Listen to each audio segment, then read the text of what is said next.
கீழ் அவர்கள் பாஸ்டர் குடும்பத்திற்காக ஜெபிக்க கேட்கிறேன்.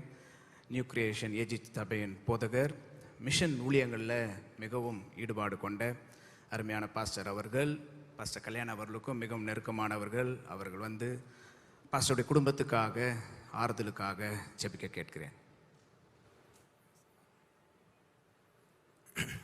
Price Lord. பாஸ்டர் அவர்களோடு கூட இணைந்து முழு இரவு ஜெபத்தில் மிஷன் ஊழியங்களுக்காக ஜெபிக்க ஆண்டவர் ஒரு வாய்ப்பை கொடுத்ததற்காக நான் ஆண்டவருக்கு நன்றி செலுத்துகிறேன். Prayer moment, mission moment, intercession moment என்கிற அந்த இயக்கத்தை அவர்கள் பேசிய பொழுது I am very much convinced to be a part of pastor's ministry. So whenever I get chance, I connected with him and I started to involve myself in his ministry. Pastor அவர்களோடு கூட இணைந்து mission ஊழியத்திலும் ஜெப ஊழியத்திலும் பரிந்து பேசுகிற இந்த ஊழியத்திலும் இணைய கர்த்தர் கிருபை கொடுத்தார். விசேஷமாக முழு ஜெபத்தில் அவர்கள் உற்சாகமாய் பேசிய வார்த்தைகள் என்னை மிகவும் பலப்படுத்தியது.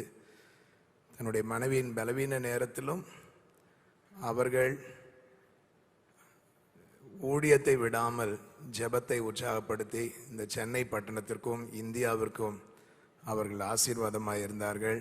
பாஸ்டர் அவர்களுக்காக தொடர்ந்து நாங்கள் ஜெபிக்க அர்ப்பணிக்கிறோம். அசம்பிளிஸ் ஆஃப் காட் சபை பாஸ்டருடைய ஊழியத்தின் மூலம் ஆசீர்வதிக்கப்பட்டிருக்கிறது. பல மிஷன்ஸ் கேம்பில் அவங்க பேசியிருக்கிறாங்க. நமக்கு எல்லாருக்கும் தெரிந்த ஒரு சத்தியம், ஒவ்வொரு வெற்றியுள்ள மனிதருக்கு பின்பதாகவும் ஒரு ஜெபிக்கிற ஒரு மனைவி இருக்கிறார்கள். அவர்களுடைய ஜெபம்தான் நம்மை வெற்றியாய் ஊழியத்தில் பிரகாசிக்க வைக்கிறது. என்னுடைய மண்டலத்தில் போதகர் மனைவி இறந்த அநேக ஊழியர்கள் இருக்கிறார்கள். அவர்கள் மனைவியினுடைய மரணத்திற்கு பிறகு அவருடைய வாழ்க்கையில் அவர்கள் படுகிற வேதனைகளை நான் பார்க்கிறேன். ஊழியத்தில் வருகிற நெருக்கங்கள், வேதனைகளை ஆண்டவரிடம் நாம் பகிர்ந்து கொள்கிறோம். அதற்கு பின்பு நம்முடைய வேதனைகளை பகிர்ந்து கொள்கிற ஒரே ஒரு இடம், நம்பிக்கையான இடம், நம்முடைய மனைவி. அதற்கு பின்பு நம்முடைய பிள்ளைகள். பாஸ்டர் அவர்களுக்காக நாம் அதிகமாக ஜெபிப்போம். அவர்கள் இனிமேல் அவருடைய வேதனைகளை பகிர்ந்து கொள்ள ஆண்டவருக்கு அடுத்தபடியாக ஆண்டவரே இருக்க போகிறார். கர்த்தரே அவர்களை பலப்படுத்த போகிறார். Pastor Kalyan is a giant killer. அவர்கள் கோலியாத்தை வீழ்த்தக்கூடிய வல்லமை உடைய ஒரு ஜெப வீரர். ஆனால் அவர்களுக்கு பின்பதாக இருந்த வர்ஷிப் லீடர் இன்றைக்கு தேவ ராஜ்யத்தில் ஆராதிக்க கடந்து சென்றிருக்கிறார்கள். Now I know the secret of Pastor Kalyan because he's got a very good background behind a worship leader. She has been a great strength to Pastor Kalyan. Pastor, we will be praying for you continuously. இன்றைக்கி நான் உட்கார்ந்துருக்கும் போது ஆண்டவர் என்னோடு கூட பேசின வார்த்தை, ஆண்டோடைய வார்த்தை விதையாக இருக்கிறது. மனுஷனுடைய வாழ்க்கையும் ஆண்டவர் விதை என்று தான் சொல்லுகிறார். புத்தியினனே, ஒரு விதை சாகாவிட்டால் அது பலனை கொடுக்காது.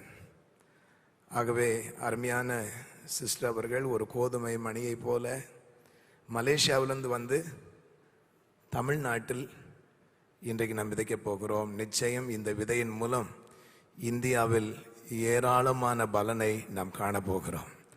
கைகளை உயர்த்தி கர்த்தரை நாம் ஸ்தோத்திரம் பண்ணுவோமாக. அது வளர்ந்து மரமாக மாறி அநேக பறவைகள் அந்த தரிசனத்தை நாம் பார்ப்போம். இந்தியா முழுவதிலும் தேவனுடைய சபை கட்டப்பட வேண்டும், சபை கட்டப்பட வேண்டும், கிராமங்கள் சந்திக்கப்பட வேண்டும். ஊழியர்களை உற்சாகப்படுத்தியதற்காக எல்லாரும் கைகளை உயர்த்தி ஸ்தோத்திரம். ஆமென். Heartbeat of God, It touches the heart of God. கைகளை உயர்த்தி கர்த்தரை ஸ்தோத்திரம் பண்ணுவோம். ஆண்டவரே, இந்த தரிசனத்திற்கு பின்பதாக இருந்து ஊக்கப்படுத்திய அருமையான ஆண்டவரே சிஸ்டர் ஜெஸ்ஸி அவருடைய வாழ்க்கைக்காக நாங்கள் நன்றி செலுத்துகிறோம். அவர்கள் மரிக்கும் பொழுது சொன்ன அந்த 2 வார்த்தை, விக்டரி, க்ளோரி. அநேக தேவ ஊழியர்கள் தன்னுடைய வாழ்வில் ஆசைப்படுகிற காரியங்களில் ஒன்று மகிமை, மகிமை, மகிமை. கைகளை உயர்த்தி சொல்லுவோம், ஆண்டவரே அந்த மகிமையை பார்க்க எங்களுக்கு உதவி செய்யும் ஆண்டவரே, உதவி செய்வீராகப்பா.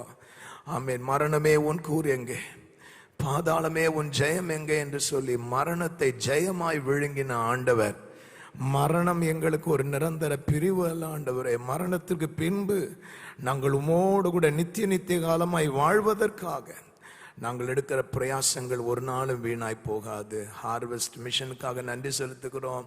நம்முடைய அசோசியேட் பாஸ்டர் ஸ்டாஃபோடு அவர்கள் பண்ண இன்வெஸ்ட்மெண்ட் ஒவ்வொன்றையும் நாங்கள் நினைத்து ஜெபிக்கிறோம் அப்பா. அவருடைய பரிந்து பேசுதல் ஜெபத்திற்காக நன்றி செலுத்துகிறோம். அவைகள் எல்லாம் மேகம் போல ஆண்டவரே இந்த ஊழியத்திற்கு மேலாக நிற்கிறதற்காக ஸ்தோத்திரம். அதெல்லாம் ஒரு ஆசீர்வாத மழையா இறங்குவதாக அப்பா. தேசத்திற்கு ஆசீர்வாதமா இறங்கும்படி நாங்கள் ஜெபிக்கிறோம். the prophetic utterance that you gave to her, Lord. ஆண்டவர் அவர்கள் கொடுத்த தீர்க்க தரிசன வார்த்தைகளுக்காக ஸ்தோத்திரம். அது 30, 60, 100 பலன் கொடுக்கட்டும். தொடர்ந்து இந்த ஆராதனையில் நீர் மகிமைப்படுவீராக. வந்திருக்கிற ஒவ்வொருவருக்கும் வெற்றி உள்ள வாழ்க்கையை கொடுப்பீராக. இயேசுவின் நாமத்தில் ஜெபிக்கிறோம் பிதாவே, ஆமென்.